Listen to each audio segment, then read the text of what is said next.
বৃহস্পতিবার দিনভর গাজায় ব্যাপক হামলা চালায় ইসরায়েলি বাহিনী। এদিনও উপত্যকায় নিহত হয়েছেন অর্ধশতাধিক ফিলিস্তিনি। এদের মধ্যে বেশিরভাগই গাজা সিটির বাসিন্দা। টানা বিমান হামলা ও স্থল অভিযানে বিধ্বস্ত হয়েছে আবাসিক এলাকা। গাজার দক্ষিণাঞ্চলের রাফা এলাকায় সামরিক অভিযানের সময় বিস্ফোরণে ইসরায়েলের কয়েকজন সেনা নিহত হয়েছেন বলে জানিয়েছে বিভিন্ন গণমাধ্যম। ইসরায়েলি সেনাবাহিনীর মুখপাত্র জানান, অভিযান চালানোর সময় বিস্ফোরণের ঘটনা ঘটে।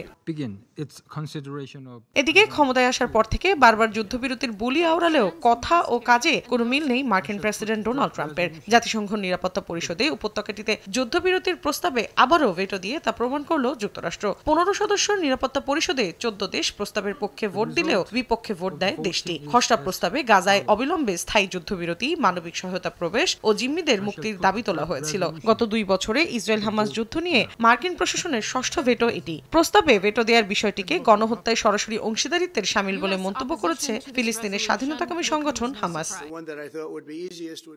এর আগে ফিলিস্তিনকে স্বীকৃতি দেওয়ার বিষয়ে যুক্তরাজ্যের পরিকল্পনার সঙ্গে একমত নন বলে জানান মার্কিন প্রেসিডেন্ট। বৃহস্পতিবার লন্ডনে ব্রিটিশ প্রধানমন্ত্রী কিয়ার স্টারমারের সঙ্গে যৌথ সংবাদ সম্মেলনে একথা বলেন তিনি। হামাসের হাতে জিম্মিদের প্রসঙ্গে ট্রাম্প জানান, ধাপে ধাপে নয়, বরং সবাইকে একসঙ্গে মুক্তি দিতে হবে।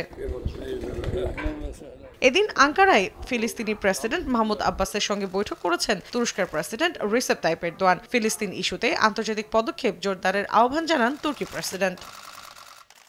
মৌসুমীর সাথী, সময় সংবাদ।